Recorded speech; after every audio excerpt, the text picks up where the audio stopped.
Terus tak beri contoh lagi kebahagiaan ketika kita milih Islam moderat.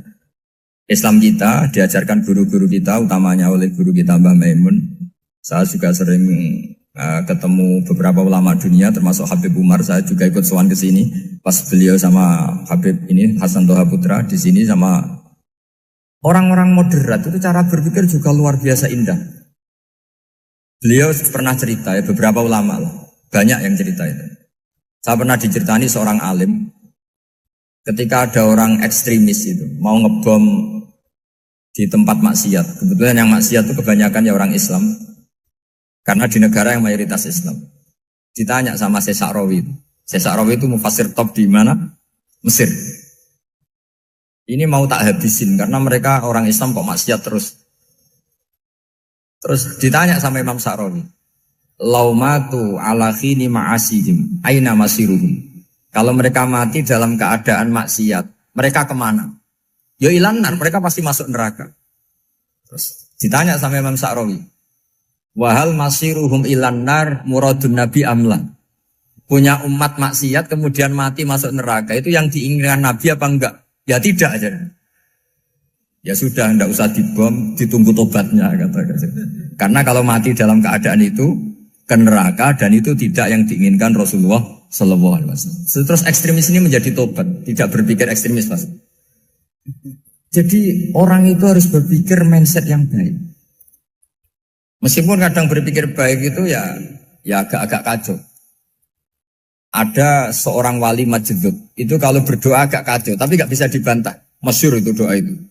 Ini sekaligus ijazah, tapi kalau sebelum wali gak boleh.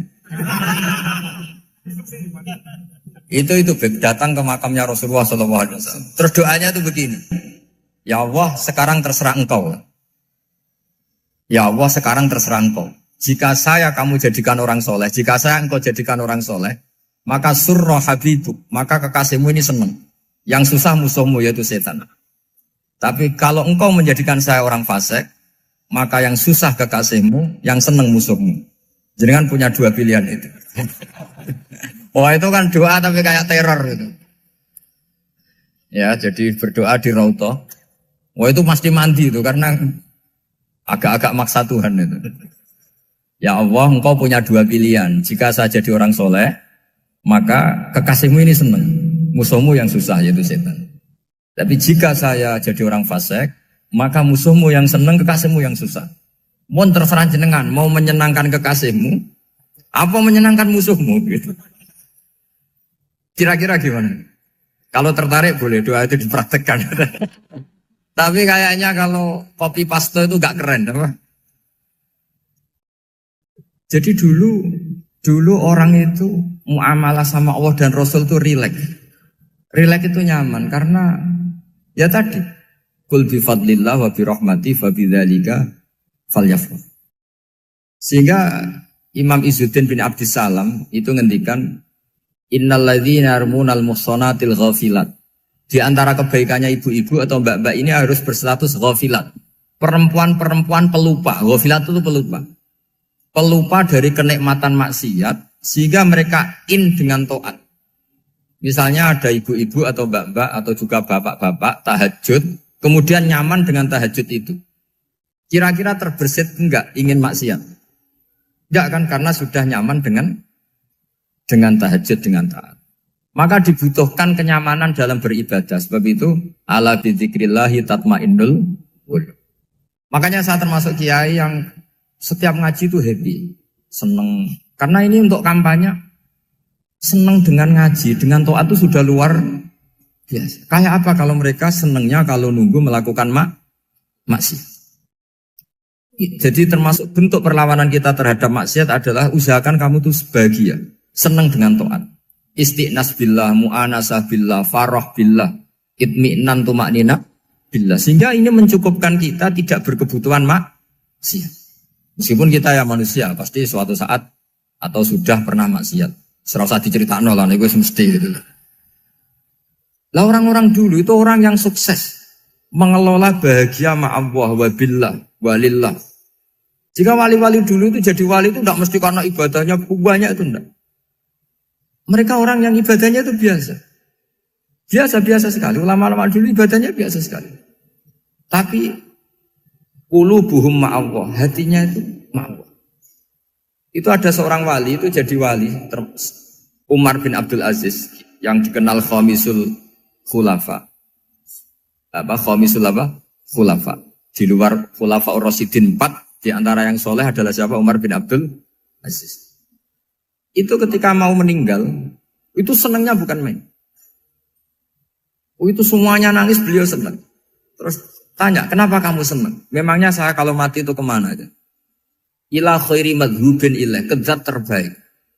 Dibang urip mbek kowe bulet atau mbek arhamur rahimin gitu. Yaitu Allah Subhanahu. Jalaluddin Ar-Rumi ketika mau meninggal itu muridnya nangis semua, beliau marah. Kamu harusnya pesta karena saya mau ketemu kekasih saya, malah kamu tangisi. Goblok sekali kamu katanya. Jadi orang-orang dulu itu luar biasa. Karena tadi mereka tidak ingin ketemu Allah itu dianggap problem. Harus sesuatu yang membahagiakan.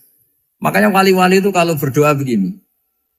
Wa khairu ayyami yauman alqa fi, dan jadikan hari terbaikku adalah hari ketika saya ketemu engkau ya. Pernah dengar doa itu? Wa khairu ayyami yauman alqa fi, dan hari terbaikku adalah hari saat ketemu engkau. Rahman kan enggak, sampai mati ku wedi. Saya tidak tahu wedi dosa apa wedi Israel apa wedi malaikat siapa? Mungkar Nakir. Sebenarnya tidak perlu seperti itu. Karena cara pandang Nabi itu ini bisa dipraktekkan. Kalau kamu orang baik, mati artinya apa? Ya baik. Karena husnul khotimah. Kalau kamu orang yang buruk, itu kata Nabi, anggap saja mati itu akhir dari keburukan kamu. Nah, aku urip terus, malah maksiat terus. Maka Nabi itu kalau ngajari kita berdoa gini, Allahumma maj'alil hayata ziyadatan li fi kulli khairin wal mauta rohatan li min kulli syarri. Ya Allah, kalau saya hidup, ya anggap saja ziyadah fi kulli khairin, berpotensi nambahi kebaikan. Kalau saya mati, anggap saja ini akhir dari segala keburukan.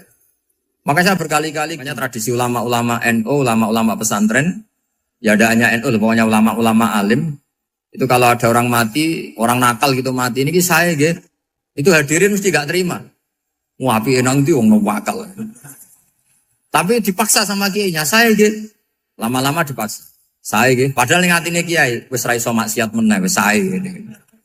Karena dengan mati berarti saya sudah tidak bisa maksiat lagi. Jadi Nabi melihat hidup dan mati itu segampang itu. Kalau al-hayata ziyadatan li fi kulli khairin wal mauta rohatan li min kulli syarr. Coba kita ke depan itu kan ada potensi zina, potensi korupsi, potensi maksiat. Yang bisa menghentikan potensi itu apa coba? Mati ya, udah pintar ya. Sudah maju berarti. Berani mati? Berani. Tapi jangan di sini ngalau panitia.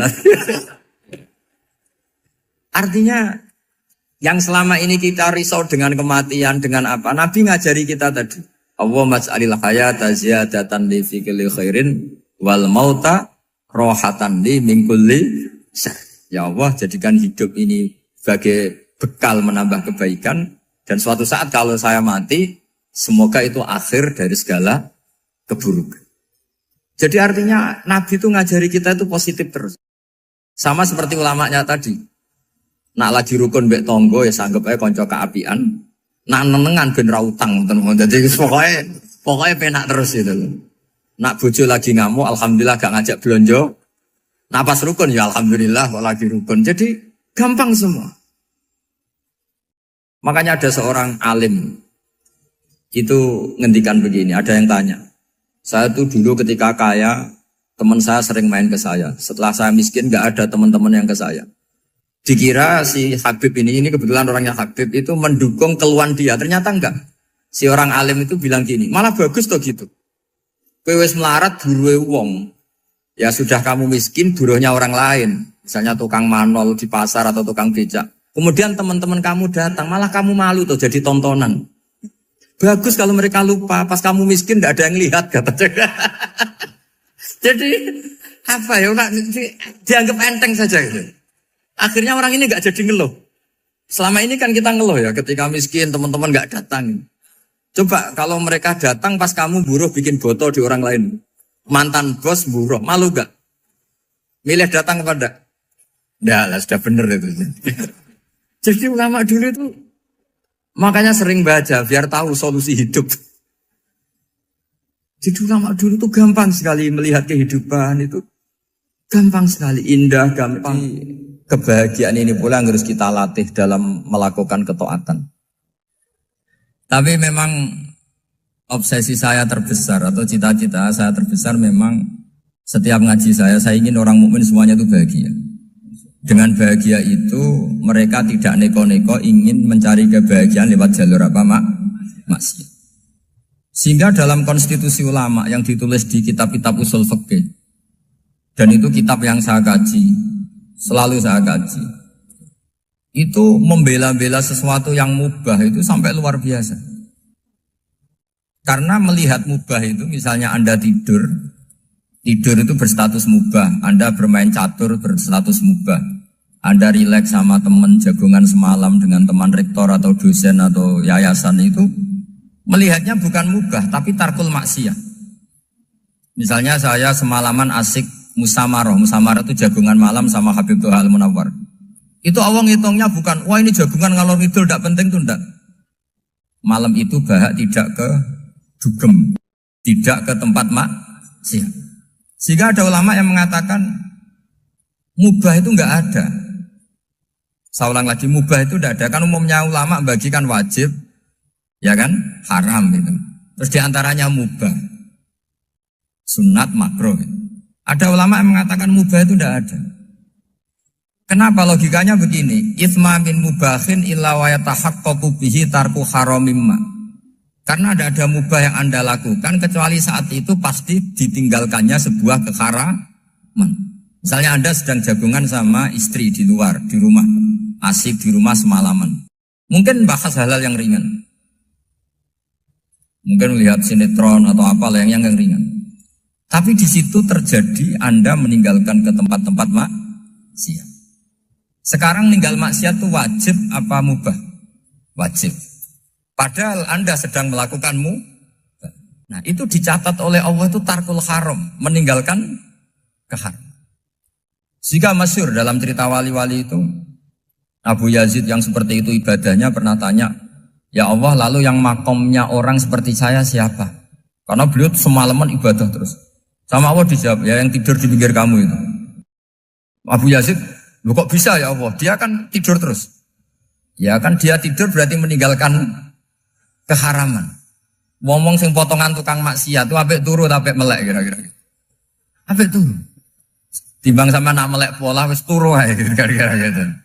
Jadi enggak usah dipaksa tahajud, dipaksa qiyamul lail itu. Iya kalau qiyamul lail. Kalau dapat informasi, kesini ikut saya, terus katut kan repot. Jadi perlawanan terhadap maksiat itu sebetulnya gampang dalam Islam. Karena tadi, nggak ada sesuatu yang mubah, kecuali saat dilakukan berakibat meninggalkan keharaman. Mudah sekali. Jika banyak orang jadi wali itu karena melakukan mubah. Itu ada orang jadi wali itu karena sering makan. Ya makan-makan biasa itu. Karena ketika makan, ya Allah, betapa doifnya saya. Katanya saya presiden, katanya saya rektor, saya kiai. Ternyata kalau nggak makan tuh lemes. Apa hebatnya makhluk yang bergantung makhluk yang lain, yaitu makanan. Nah karena seperti itu terus dia al-laja'illallah, terus dia sungkeman ning Allah. Betapa lemahnya saya. Sebab itu ketika Quran mengkritik dan dengan tanda kutip kemungkinan Tuhannya Isa bin Maryam, itu ngeritiknya sederhana Quran itu. Mal masih ibnu Maryam illa rasul qad khalas min qablihir rusul wa ummuhu siddiqah kana yaqulanit to'am. Isa itu tidak Tuhan, wong dia makan. Kamu kebayang enggak misalnya punya Tuhan, wah tadi Tuhan mampir ke rumah saya, dia lemes. Setelah tak kasih makan sehat lagi gitu. Itu kan enggak kebayang. Tapi Tuhan marung di rumah saya, lemes tak gratisin, kayaknya enggak punya uang gitu. Setelah makan, wah gairah lagi. Kebayang nggak punya Tuhan seperti itu. Sehingga Quran kalau gojlok sederhana, karena yakulanit to'am. Sehingga wali-wali itu kalau makan itu sadar lemahnya dirinya, betapa dirinya tergantung makanan. Sesuatu yang tergantung itu artinya tidak hebat, tidak Tuhan. Jadi untuk menjadi wali, untuk menjadi dapat ridhonya Allah itu sebenarnya sederhana. Termasuk ada cara jadi wali yang agak kacau, tapi ini ya benar, asal niatnya benar. Misalnya Unisula besar, ya kurang besar lagi. Kita sudah punya uang, kurang banyak uang lagi. Itu Nabi Ayub, itu kan seorang nabi. Pernah diuji, oh ini ada di Sahih Bukhari. Nanti kamu tanya, hadisnya Sahih enggak? Ini ada di Sahih Bukhari. Kadang orang kota itu aneh. Enggak ahli hadis tapi tanya, Sahih enggak? Padahal andai kan dibodohi Sahih, ya ngandel saja. Jadi kadang ya aneh. Oh enggak tahu kok tanya. Itu Nabi Ayub itu sudah kaya, pas itu sudah kaya. Bukan cerita yang masih miskin, memang sudah kaya. Beliau di kamar dihinggapin satu belalang dari emas. Setelah belalang itu dikejar, ternyata yang jenis itu banyak, semuanya dari emas. Ngambil sana sini, ini yang kesak ini dipenuhin, saku ini dipenuhin, sampai banyak. Sama Allah digojlok. Kamu itu Nabi saya, kenapa kamu mengumpulkan harta sebanyak itu? Kamu itu Nabi saya kok rakus? Jawabannya, ya Allah, siapa yang bisa kenyang dari rahmatmu? Ya, jadi kalau kamu punya uang 1 miliar, kok ingin 1 miliar 100, ingin 1 miliar 200, itu cara ngitung bukan uang. Ya Allah, siapa yang bisa kenyang dari rahmatmu? Karena rahmat Allah tidak terbatas, sudah Gusti, tenang saja. Meskipun saya gini, rahmat Anda tidak akan habis. Sehingga waroi ada ilmunya, tomak juga ada ilmunya. Termasuk ragus itu juga ada ilmunya. Misalnya begini, ini contoh ragus yang ada ilmunya begini. Ini saya beri contoh. Mungkin yang boleh niru orang-orang soleh, kalau nggak soleh jangan. Imam Syafi'i ini cerita nyata. Imam Syafi'i itu dulu ketika ngaji masih muda itu nggak suka sama guru yang kaya. Kebetulan dia punya guru miskin terus. Namanya Sufyan As-Tsauri, itu miskinnya Masya Allah. Sufyan bin Uyainah juga miskin. Jadi dia miskin, punya guru miskin terus. Sehingga idolanya ya sama guru-guru yang miskin. Suatu saat guru-guru ini menyarankan dia ngaji Imam Malik. Imam Malik itu kaya raya. Itu babutnya Imam Malik, kalau diinjek, itu mata kakinya tidak kelihatan, saking halusnya. Kalah, Indonesia kalah. Imam Malik itu gaya. Kalau ngaji di kursi tinggi, terus pakai bukhur itu, pakai jubah Arab yang mahal. Pokoknya mewah kali Imam Malik. Terus dia mulai ini kiai kok kaya. Kemudian setelah beliau alim tanya, saya harus ngaji siapa setelah ilmu jenengan habis kira-kira gitu. Kata Imam Malik, sudah kamu tidak usah perlu ngaji saya, kamu sudah alim alama. Terus Imam Malik datang ke Baki. Zaman itu Baki itu semacam kayak rentalan ya, semacam Grab lah kalau dulu itu. Mana kafilah yang mau ke Irak? Ya sudah terus. Oh kita mau ke Irak. Ini antar ke Muhammad bin Hasan As-Syaibani. Itu dibiayai sama Imam Malik. Grabnya ya dibayarin, itu kafilahnya itu ya dibayarin. Imam Syafi'i disangoni surrotan min dhahabin. Jadi satu kepes uang dikasihkan. Itu pernah tak hitung semurah-murahnya itu sekitar 60 juta. Imam Syafi'i mulai mikir, kiai yang saya kritik lomo, sing kiai miskin tak puji, gak pernah ngamal kan, tentu orang miskin. Setelah datang ke Muhammad bin Hasan As-Syaibani, beliau itu pakar usul fikih, muridnya Abu Hanifah. Beliau al-usuli, pakar usul fikih. Itu Muhammad bin Hasan As-Syaibani itu kalau ngitung emas, itu di ruang tamu. Uangnya miliatan, emasnya banyak. Dari kota ini dipindah ke kota ini, emas kalau ngitung di ruang tamu. Bukan di kamar, di ruang tamu. Imam Syafi'i tambah kaget. Imam Malik kayak gitu sudah saso, al-mal ini kaya raya. Setelah Imam Syafi'i kelihatan kaget, digojlok sama Muhammad bin Hasan As-Syaibani karena beliau senior. Atajabu min hadza, kamu aneh melihat ini? Iya. Kenapa? Ulama kok kaya raya. Terus kata Muhammad bin Hasan, ya sudah, uang ini tak kasihkan orang-orang fasik, binti gue demenan, gue nyabu, macam-macam. Oh jangan, nanti dipakai maksiat. Pun jenengan mawon sing suka. Semenjak itu Imam Syafi'i rubah mindset. Jadi kalau kampus ini ingin akreditasi A, ingin mulia, ingin apa, kamu ridho kalau yang punya prestasi seperti itu adalah orang-orang fasik. Ridho enggak? Enggak kan? Maka didoakan ini. Nah itu namanya berpikir secara usuli.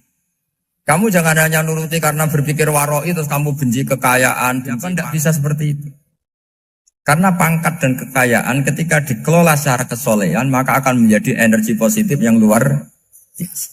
Semenjak itu Muhammad bin Hasan Asyibani berhasil mendidik Imam Syafi'i. Sampai akhirnya keterusan Imam Syafi'i berpendapat kalau orang Islam bisa bikin rumah tingkat kok punya rumah reok itu haram. Akhirnya keterusan. Kalau bisa jadi bupati kok jadi ketua RT juga haram. Karena al-Islam ya'lu wala yu'la alaih. Islam itu luhur bukan bisa diluhurin. Sehingga rata-rata orang Syafi'iyah termasuk kiai-kiai Indonesia itu rata-rata ya agak-agak politikus. Ya agak-agak kedonyan, mungkin sebagian kedonyan tenan gitu. Karena gak ridho gitu loh. Kalau kesempatan itu dikuasai orang fasik kemudian menjadi kekuatan maksi. Coba kalau bupati itu orang yang fasik. Kemudian programnya supaya rakyat seneng semalaman dangdutan yang purno misalnya. Supaya rakyat seneng dibolehkan dugem, dibolehkan judi. Tapi kalau yang jabat orang soleh kan ada beberapa perda yang menolak penyakit apa? Masyarakat. Jadi kamu jangan melihat bahwa kepangkatan ini hanya sebagai alat korupsi, alat otoriter, enggak. Asal kena orang soleh, maka ini menjadi energi kesolehan atau energi positif. Sebab itu ketika Allah muji para nabi yang soleh, diantaranya disifati apa? Faqad ataina ala Ibrahim al-kitab wal hikmata, terusannya wa atainahum mulkan azim. Dan Nabi Ibrahim dan keluarganya tak kasih kerajaan yang besar. Nah sekarang masih banyak orang yang cara pandang ngapain bikin unisula yang megah, ngapain berambisi punya akreditasi A dan sebagainya. Menyoal seperti itu salah secara usul fikih. Karena cara usul fikih kesempatan yang baik tentu harus diperjuangkan oleh orang-orang yang soleh. Karena ini supaya jadi otoritas yang positif. Itu dulu ada latihannya. Jadi orang dulu itu gampang sekali ketika milih miskin ditanya, kenapa miskin? Saya ingin hisab saya ringan. Tapi ketika mereka kaya yang soleh, supaya harta ini tidak dipakai orang yang nanti dipakai maksiat. Kita misalnya orang soleh mau pangkat, karena kita ada ridho, kepangkatan itu dipegang orang maksiat, kemudian menjadi energi maksiat. Begitu juga seterusnya. Maka ulama dulu itu rileks. Sampai Nawawi Al-Bantani itu nanti bisa dicek di tafsir. Qul hal yastawil ladzina ya'lamuna wal ladzina la ya'lamun. Beliau muji-muji ulama. Kemudian ada seorang yang agak hasud mungkin. Tanya begini. Hebatnya ulama itu begini-begini. Terus ditanya, tapi kenapa kita sering melihat ulama ngantri proposal di rumahnya bupati kan? Sementara bupati nggak pernah datang ke ulama ngaji ihya.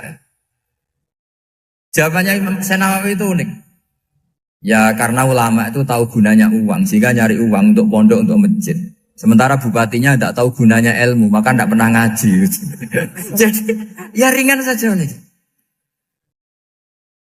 Jadi ya sudah seperti itu. Jadi kalau ada ulama kedonyan, anggap saja karena tahu gunanya uang. Jadi kenapa ulama ngantri di kabupaten, bukan bupati ngantri di ulama? Jawabannya, karena ulama tahu gunanya uang. Sementara bupatinya nggak tahu gunanya ilmu. Kira-kira gitu lah. Ada ustadz tidak ganteng, kesensem rondo cantik, karena tahu gunanya ustadz itu. Artinya tahu gunanya kalau saya nikah nanti punya anak jadi gus, karena kan dia kiai gitu. Tapi rondone raro gunanya dia karena miskin gitu. Jadi ulama dulu itu rileks. Rileks, menafsirkan apa saja itu rileks, termasuk saat terpojok. Itu rileks. Karena semuanya dianalisis pakai ilmu. Sehingga ciri utama wali itu apa? Ala inna awliya Allahi la khaufun alaihim walahum yahzanun. Enggak ada rasa takut, enggak ada rasa gampang. Karena melihat sesuatu itu gampang saja. Saya ulang lagi, melihat sesuatu itu gampang saja, ringan. Semoga barokah. Assalamualaikum warahmatullahi wabarakatuh.